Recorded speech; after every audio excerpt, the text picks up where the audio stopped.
South America. From the southern tip of Tierra del Fuego to the Caribbean, the continent stretches from the southern to the northern hemisphere. For millions of years, life here has been shaped by the natural habitats. In a sense, we are children of plate tectonics. Nature here challenged people, high in the mountains, for instance, with scarce resources. Cultural technologies were the answer.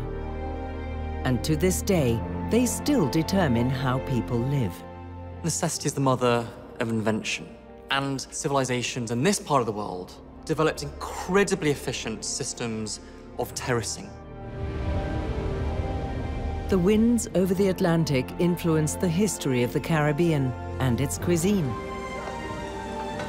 Food plays a very interesting role in the Caribbean. It's interesting to consider food as a form of culinary resistance. The mild climate in the southeast of the continent is ideal for cattle breeding and became home to a myth. The gaucho is an incredibly exciting figure. All Argentinians identify with the gaucho. South America, to this day, its geology and nature shape people's lives.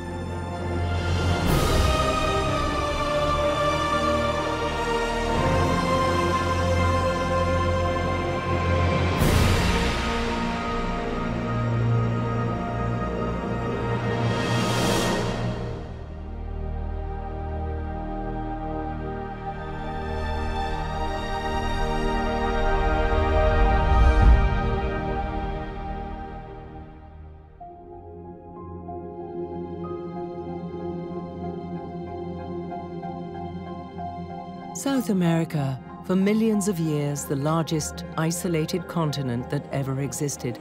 This huge landmass was still separated from its brother to the north. But then, tremendous forces in the earth created new living space. In a sense, we are children of plate tectonics. It began deep below the Earth's surface, where continental plates collided. Volcanoes arose. One island after another grew out of the ocean.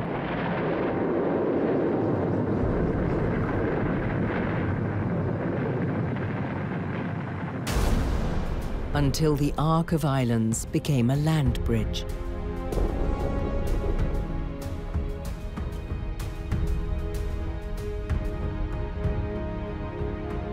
An ice age lowered the sea level. This exposed vast areas of the seafloor to become dry land. And our ancestors could simply walk as they dispersed without getting their feet wet.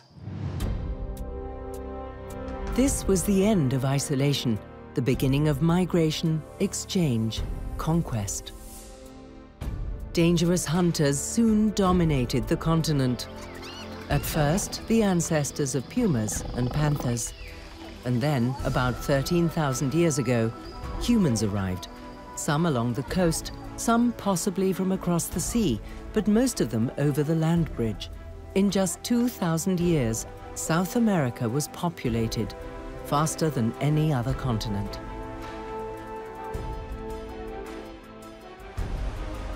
South America's natural habitats are unique and diverse. Salt deserts, high mountains and plateaus, tropical coasts and rainforests.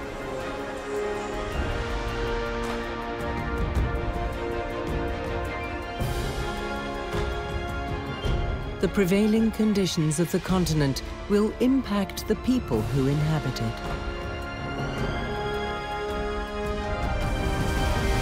The diversity of natural environments which you have settled in is as great, is as wide as the kinds and qualities of different cultures which have emerged amongst these people. The Andes, a mountain range with many different habitats. The longest mountain range in the world crosses the entire continent from north to south. At over 5,000 meters, the air is thin and natural resources are scarce. The key to life and survival up here is water. Although glaciers store enormous amounts of water, they change constantly. Exactly how is being researched by an international team of glacier researchers. The snow serves as a kind of natural archive. The shape and size of the ice crystals provide the researchers with information about melting and refreezing.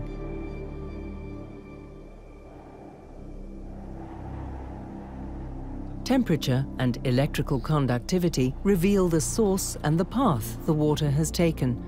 Knowing about these paths is vital if people up here are to benefit from the water. The water from the glaciers is really very important, especially in the dry season, when there's basically no rain locally, but the glacier continues to release water constantly, so ensuring availability of some water in the region. 150 million years ago, the course was set for how water is distributed on the continent, namely underwater. The oceanic Nazca Plate collided with the continental plate and continued its journey forward underneath it.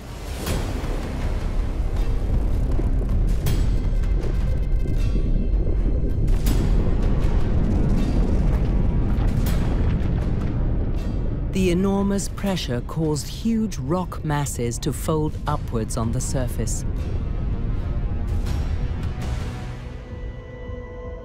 But this process created unequal conditions in the east and west.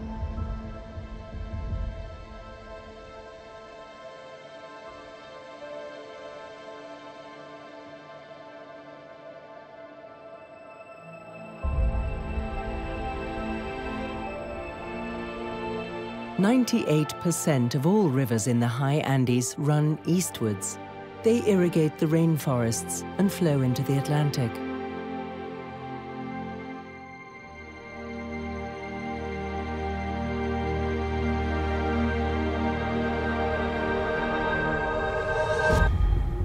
West of the Andes, however, Peru has a bone-dry flank.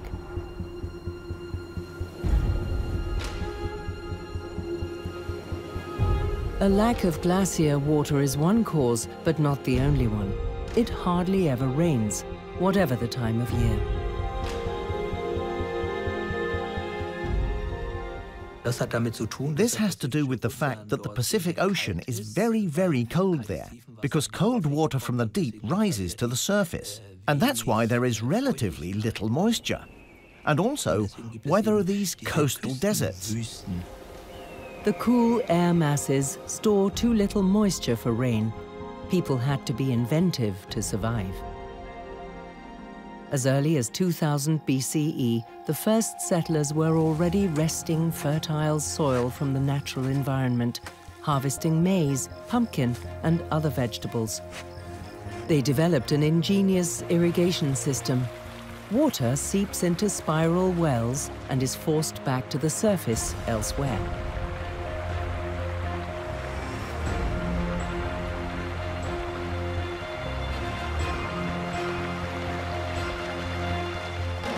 Today, Peru irrigates its coastal desert at great expense and effort.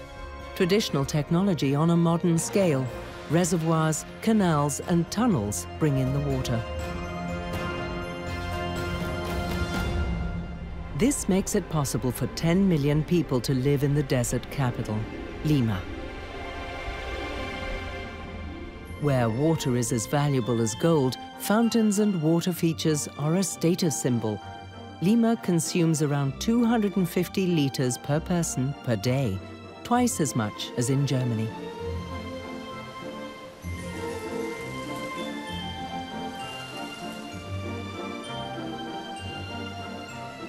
It remains to be seen, though, how long this treasured natural resource will continue to flow.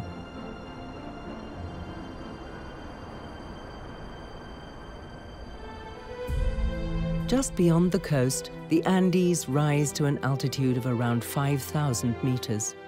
There's plenty of water on the high plateau, but nature has other challenges in store.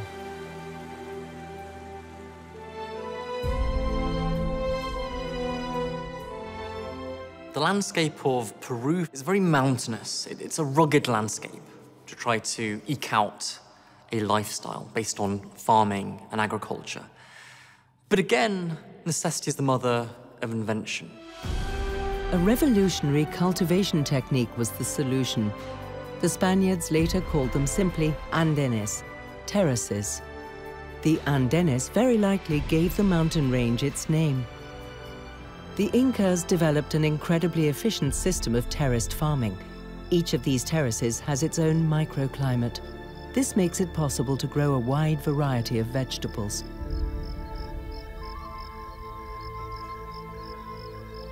The Incas also became masters of plant cultivation. And so they succeeded in growing a staple food from an initially inedible plant.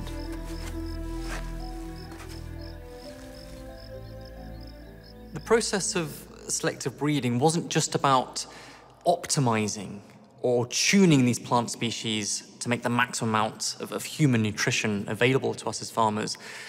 But in the early days, it was about making those plants edible in the first place. The potato was poisonous before we went through that process of selectively breeding it. And it still gives you a stomachache if you eat too much raw potato today. And over the centuries and thousands of years of selective breeding, they developed particular varieties of the potato plant, for example, specifically adapted to different terraces up the mountainside. They had hundreds, if not thousands, of different kinds of potato because there was such variability in the landscape they were growing them. Of the 4,000 potato varieties worldwide, more than 2,300 are found in the Andes alone. This diversity protects against famine because people are not dependent on one variety when pests attack.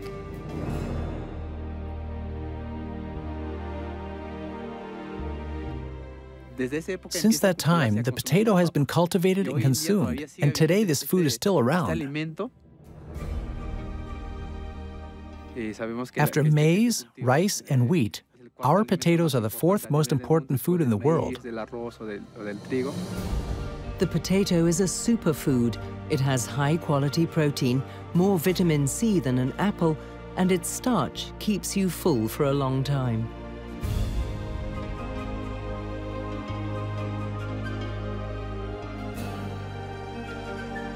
There's a great appetite for the miracle tuber in Peru. At 90 kilograms per head per year, the Peruvians outstrip all other nations. By comparison, Germans consume just 58 kilograms.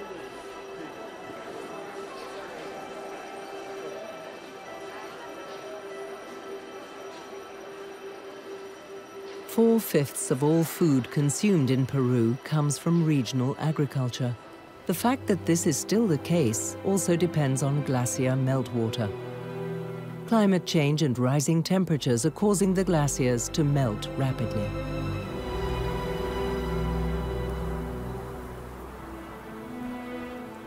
The retreat of the glaciers greatly affects the water supply for people. Only here and in the Himalayas do people live permanently above 4,000 meters. The population here is directly affected. Almost half the population are of indigenous descent and have preserved the ancient knowledge of water to this day. Researchers wanted to use this to preserve the habitat of the high Andes for human habitation, despite the melting glaciers.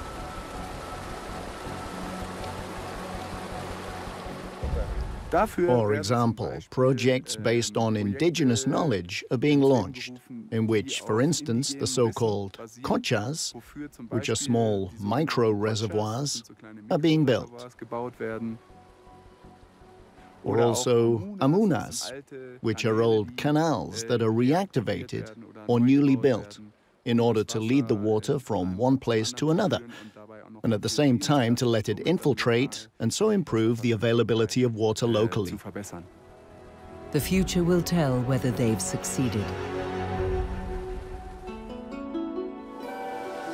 In the northeast of the continent, nature has been kinder. The volcanic islands of the Caribbean are fertile paradises.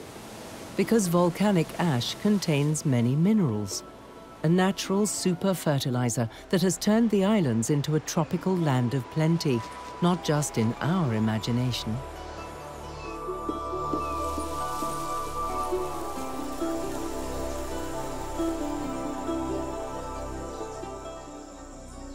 The fact that the Europeans reached the Caribbean and the two Americas is also linked to natural conditions. The strong sunlight at the equator warms the air, causing it to rise.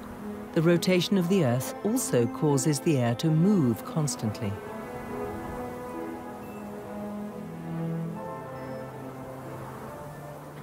The entire planet is turning beneath its own atmosphere.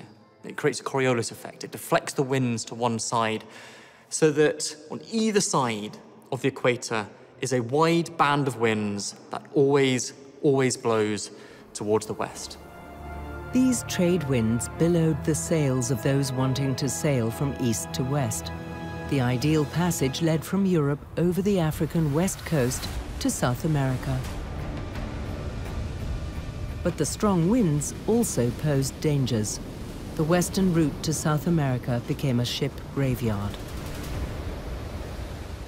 But those who crossed the Atlantic successfully landed up in the Caribbean. All the European colonial powers were drawn to these fertile islands and warred constantly among themselves over their possession. Slaves from Africa were taken to the farms of the Europeans. But the influx of more and more people created new problems, especially the supply of sufficient food. Food plays a very interesting role in slavery, especially in the Caribbean, as a necessity that we all need to sustain life. It should have been obvious that enslaved people need to be fed, especially if they're going to be doing such arduous work for 12 to 14 hours a day. So oftentimes they would create gardens next to their homes, as well as provision grounds to grow larger, to potatoes, yams, things like that. So in certain cases, it was these enslaved women who were literally keeping the entire island alive.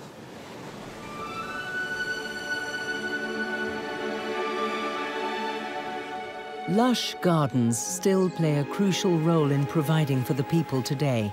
To feed the 350,000 inhabitants of the butterfly island of Guadeloupe, a great deal has to be imported from France.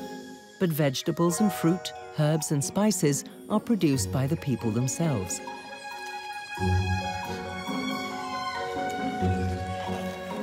Gardens form part of the people's identity here.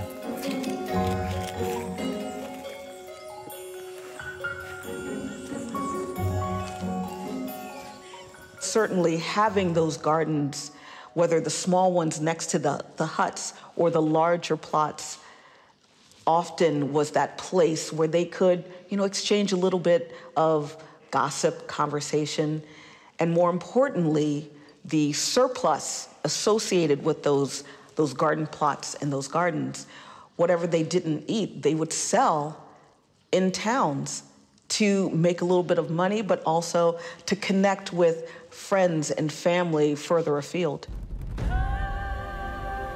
Today, every day is a market day in Guadeloupe.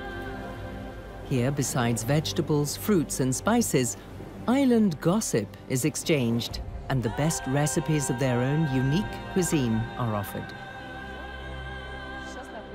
Plat Colombo is the national dish.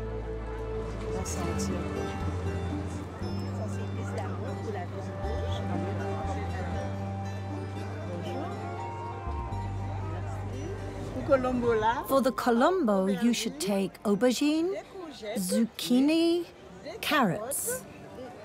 Potatoes too, please. Potatoes and spices for the vegetarian Colombo. Exactly, vegetarian. A lemon, and that's it. And for dessert, maybe a pitaya and pineapple. The produce from their natural environment has helped the people in their eventful history, bolstering their self-confidence.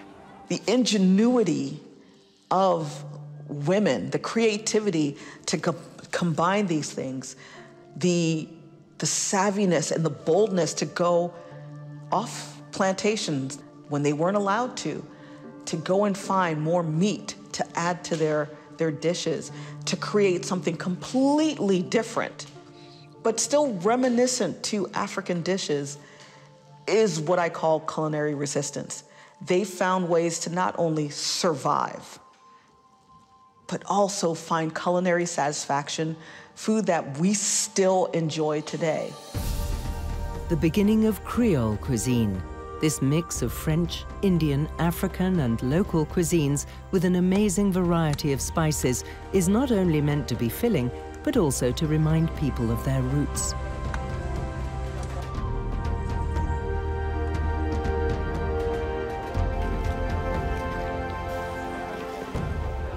Soul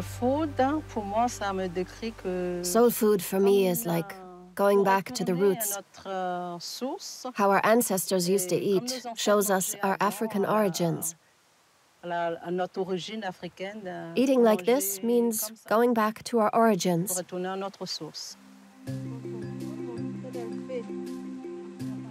Sundays, following their tradition, the community still eats together.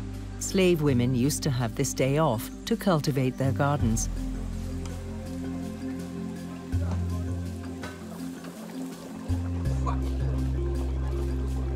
To this day, the gardens and what they produce also promote a sense of community among the people.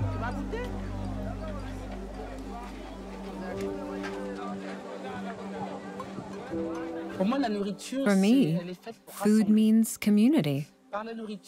Through food, we can connect with each other and really come together.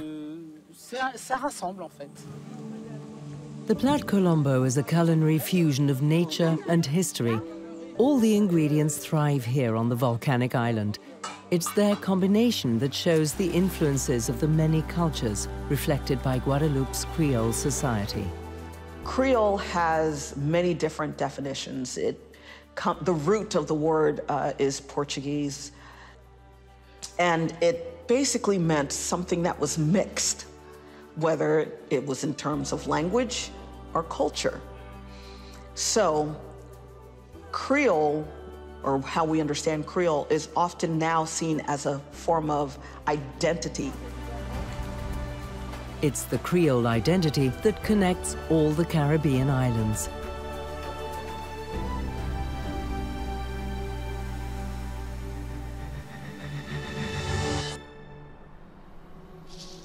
In the northeast of South America, the largest rainforest on Earth is spread across the continent, the Amazon.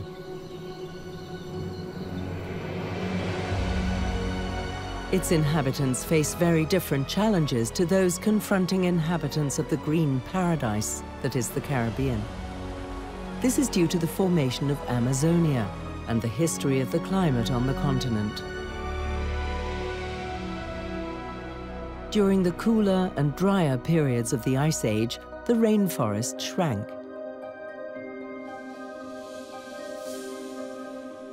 Since the end of the Ice Age, about 10,000 years ago, it has been spreading again.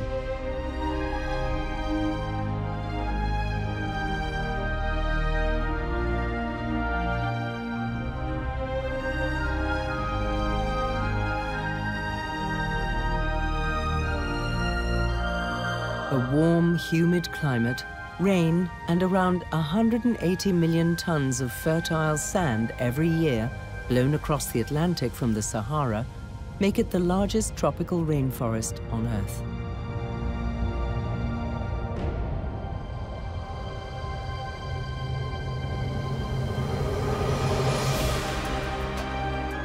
The Amazon may be one of the most biodiverse natural areas in the world.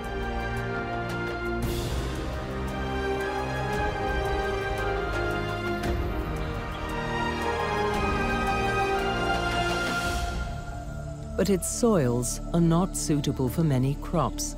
Surprisingly, it's one of the most difficult habitats for human beings.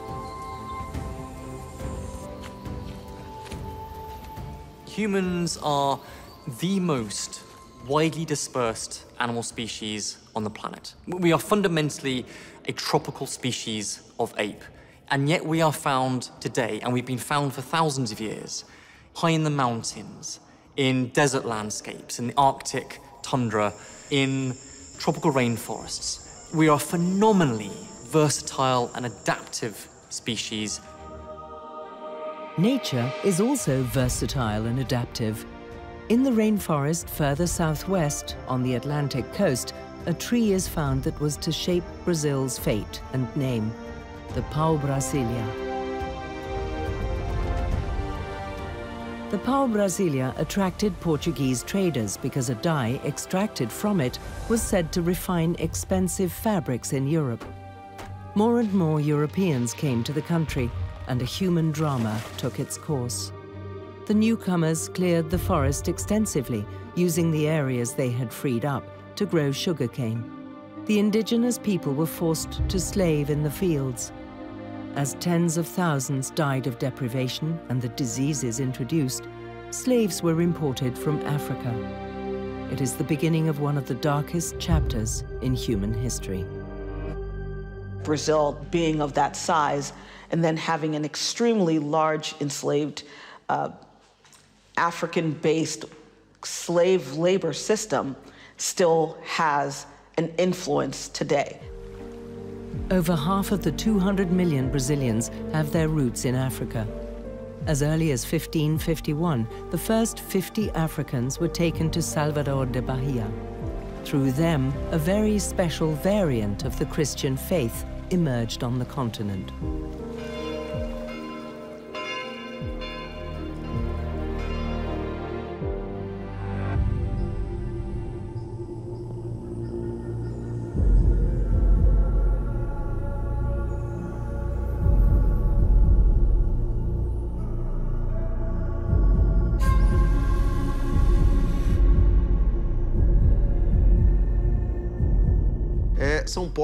These people brought something new, namely African Christianity. They worshipped Catholic saints, but mixed that with traditional Central African practices. Brazil really came into being through this exchange of religions. There is no religion that does not exchange with others. None that are static.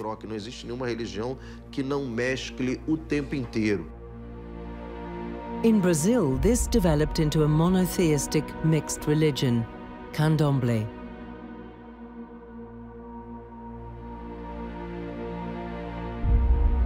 African deities in the garb of Catholic saints. No contradiction for the followers of the cult. They believe in a single God, the immortality of the soul, but also in rebirth and karmic laws.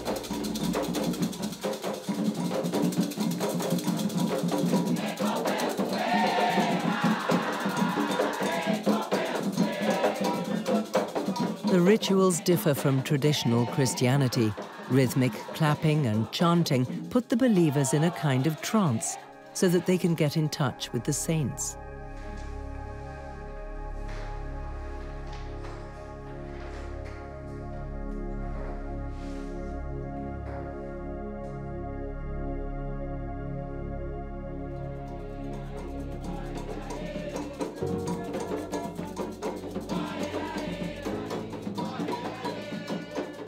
But candomblé is more than just religion.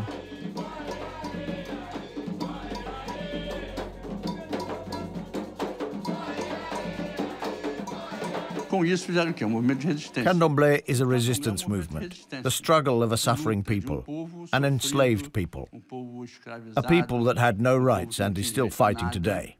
And today, as then, it is a movement of resistance in Brazil. A peaceful resistance and part of Brazilian culture, shaped by very different influences.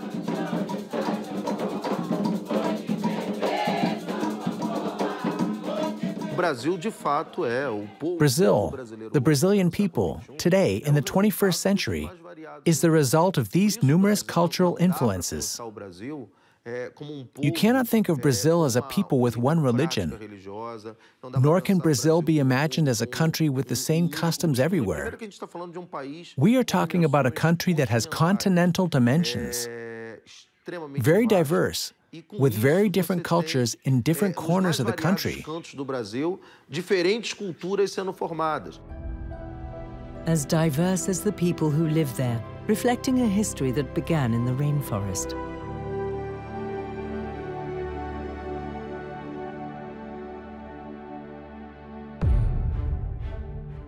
Further south, Argentina stretches to the southern tip of the continent. Nowhere else are the natural habitats so diverse and so special for human beings. Here, too, the climate plays a decisive role.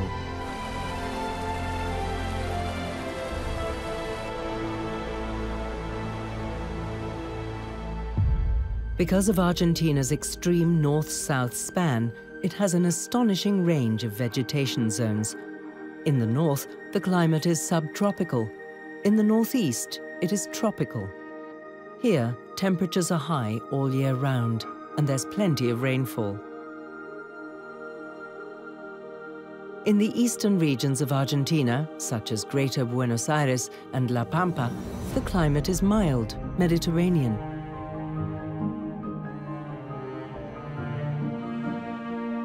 The vast plains are dominated by grasslands.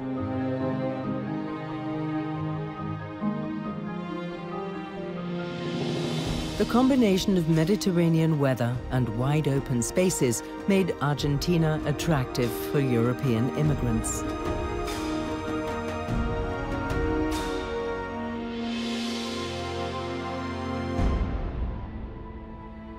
The first cattle were brought from Andalusia by the Spanish. They found endless pastures here. But fences could not keep the cattle in.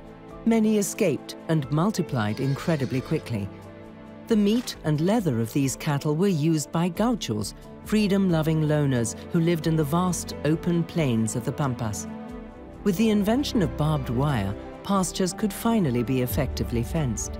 One reason why, from the end of the 19th century, Argentina became a typically cattle-raising nation. Since then, the history of the gaucho has been eventful. Because of his skill on horseback, he was valued as a cavalryman in the army. But today, his place is typically in fenced-off pastures. Modern-day gauchos now call themselves paisanos, or rustics. There are still 150,000 of them, herding around 55 million cattle. Because cattle breeding is the backbone of Argentina's economy. They skillfully control the cattle from horseback. Their horsemanship was and is legendary, as is the endurance and strength of the criollos, their horses. Over centuries of natural selection, this breed of horse has adapted perfectly to the climate. Herdsmen, it's not just their job, it's a way of life. Their knowledge of animals, medicinal herbs, and the land is often passed on from one generation to the next. A touch of idealism is needed for this demanding and often simple life in the middle of the endless expanses of the Argentinian Pampas, usually without electricity or running water.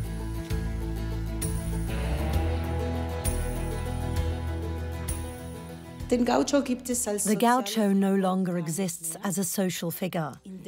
The moment the migrants resettled in Argentina and got to work the land, gauchos were of course displaced. What remained was the culture that arose from them. This myth, and of course the agricultural workers are guided by it, is primarily about men.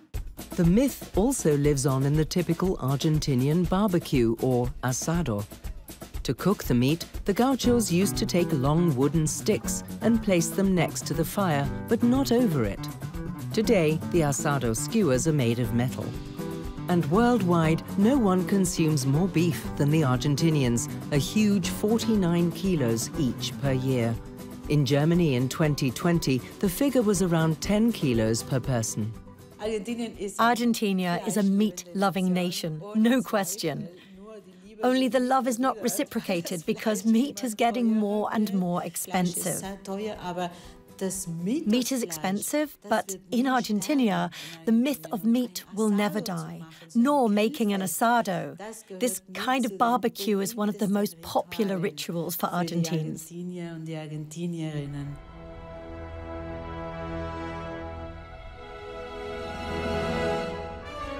Argentina is a classic immigration country, and especially the capital, Buenos Aires, and its people mirror this history.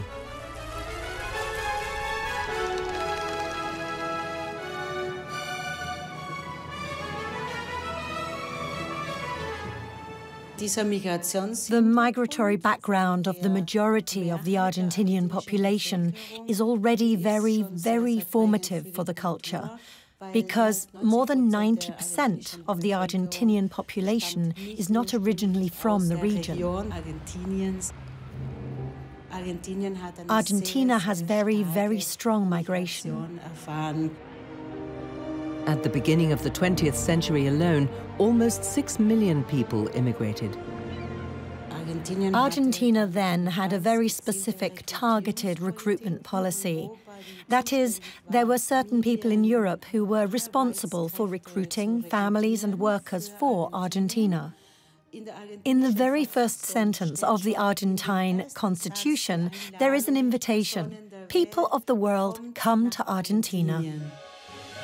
And they came. They left the confines of Europe, seeking freedom and a good income on the cattle farms in the Argentinian Pampas.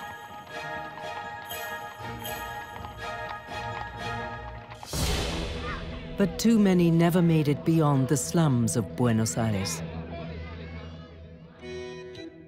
There, in the poor quarters, many cultural influences merged into a completely new, melancholic-sounding dance, the tango. The dance combines African and European influences. The typical sound, for example, is produced on a German accordion. For a long time, it was frowned upon in Argentina. It was only when the tango became a hit in the salons of Europe that it also had a breakthrough in its own homeland. As a wistful reminder of the stories of those who sought their fortune in Argentina, often in vain.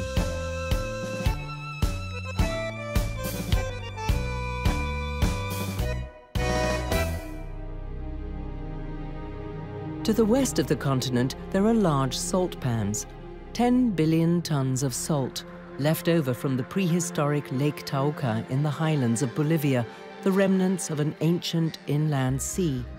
A tantalizing promise of more treasures, though they lie beneath the earth.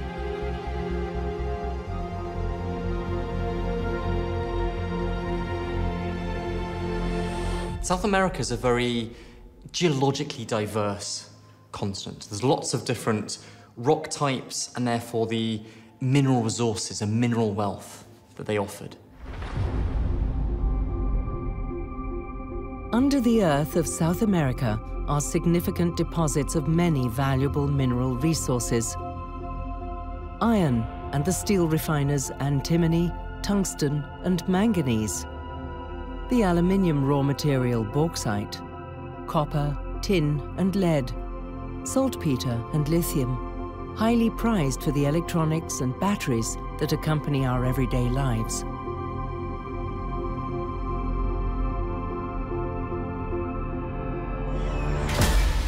But the hunt for raw materials began with a metal that aroused the greed in Europeans. As early as the 15th century, rumors of the gold of the Andes reached Europe. Under the Spanish colonialists, it became a myth. The Spaniards dreamed of the legendary El Dorado, a fabulous land of gold that they suspected lay in the interior of the South American continent. Although the Europeans were not destined to find El Dorado, they robbed the gold of the Incas instead and exploited new, lucrative raw materials.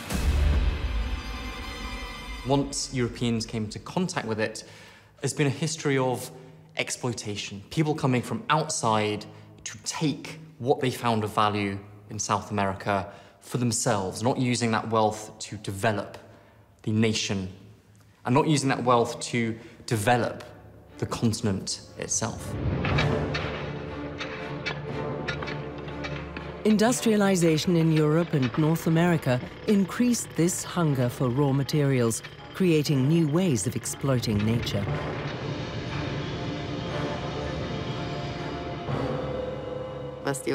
What drove the conquest was, above all in the beginning, the search for gold and silver.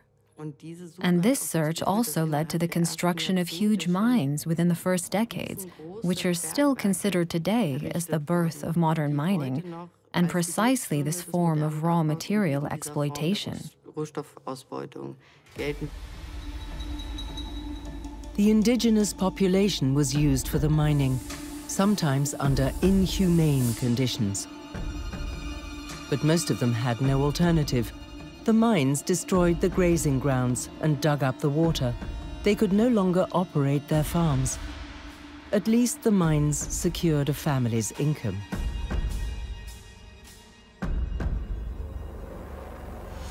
Whole swathes of land mutated into vast moonscapes, uninhabitable for a long time, because the appetite for metals, such as copper, polluted the soil and water with toxic chemicals. And above all, it was a raw material that's been in high demand in recent years as a result of the energy turnaround: lithium. These coveted raw materials also forced the countries of South America into a dependence on the whims of the world market.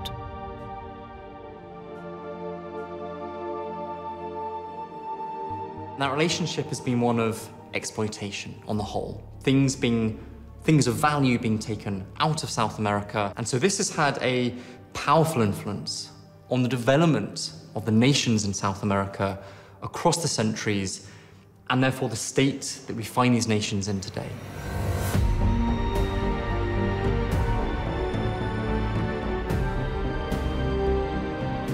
Almost all South American countries still rely on raw materials, but mineral resources are finite, a challenge for the people of the region.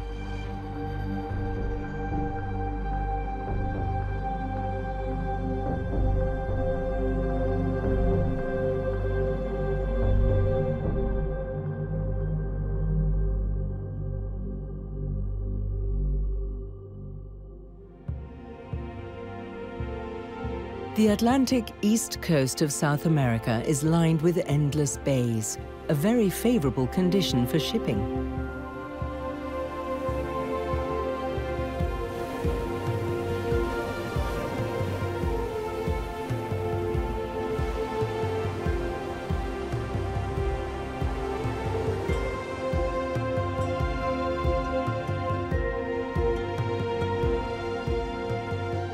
The combined forces of water and wind over many millions of years have carved the soft rock layers from parts of the east coast, creating a pearl necklace of natural harbors.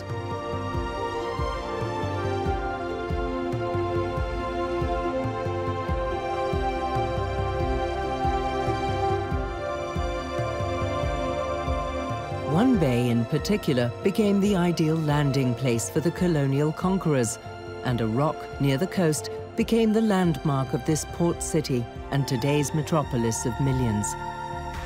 This is the Sugarloaf Mountain and Rio de Janeiro. There are no better conditions for shipping anywhere on the continent.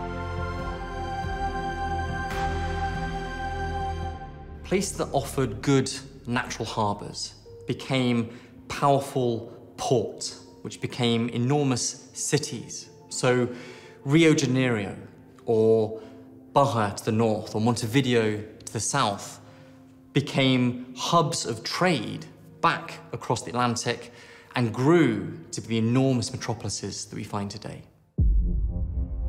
This is one reason why Rio has become one of the largest metropolises in the world, promising wealth and opportunities, but also representing failed dreams. around 140 years ago, simple dwellings for former slaves were built on the slopes of the surrounding mountains. Favelas, named after a Brazilian climbing plant.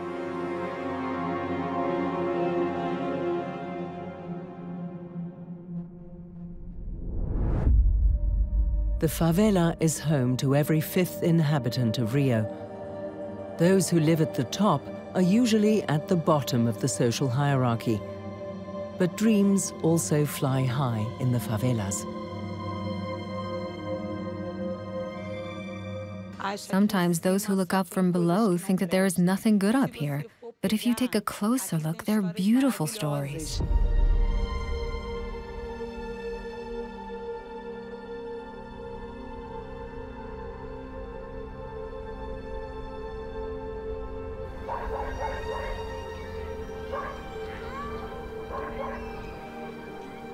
Like many families, the Da Silvas want to break free of poverty. And like many, they also see a way out. My dream is to perform with the salguero and dance through the sambodromo. Dance samba.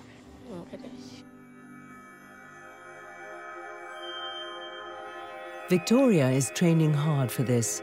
She's been dancing with the Salguero Samba School for 5 years, just like her mother.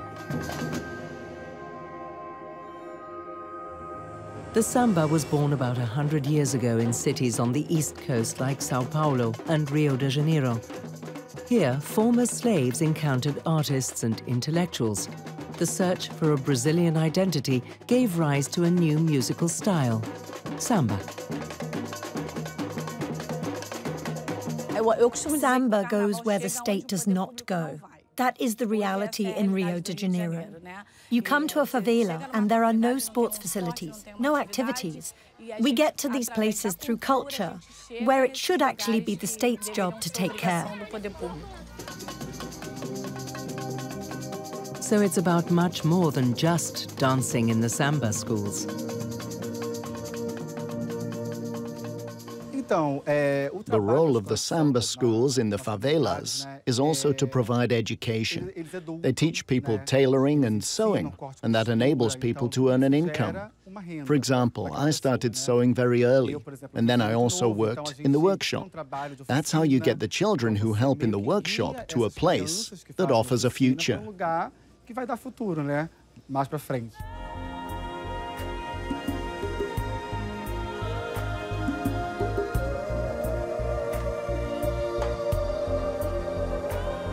Samba offers even children a way out of poverty. The income from dance performances ensures access to education for many young people. The annual highlight is the Samba Schools Parade at Carnival. For thousands of dancers from Rio's Samba schools, this is a reward for their hard training and a chance for social advancement, even if only a very few make it.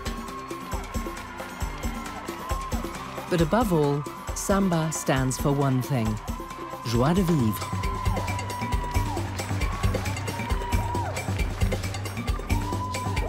The samba means everything to me. It's like therapy.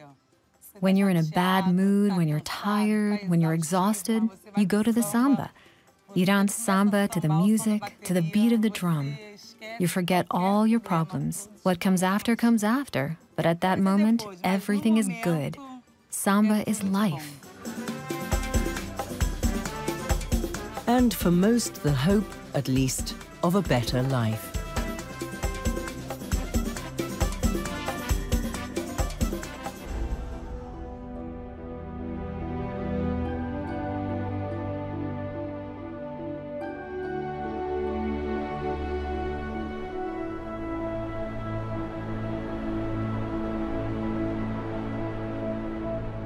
In the past, its rich geological treasures have steered the fate of the continent of South America in a direction that was not always favorable. In the future, they could be groundbreaking, also under different circumstances. South America still has an enormous amount of value that the outside world needs in the modern world, of lithium, for rechargeable batteries, or molybdenum for high-performance steel, and silver and copper. And so the hope would be that we could turn that tide of history and use that exploitation of mineral wealth to help the people of South America, and not just the people who are coming to take that wealth away. For thousands of years, the people of South America have adapted to the natural environment and tried to find their place in the continent's eventful history. With the help of the cultural techniques developed there, they have ensured their survival, while also creating the foundation for their future.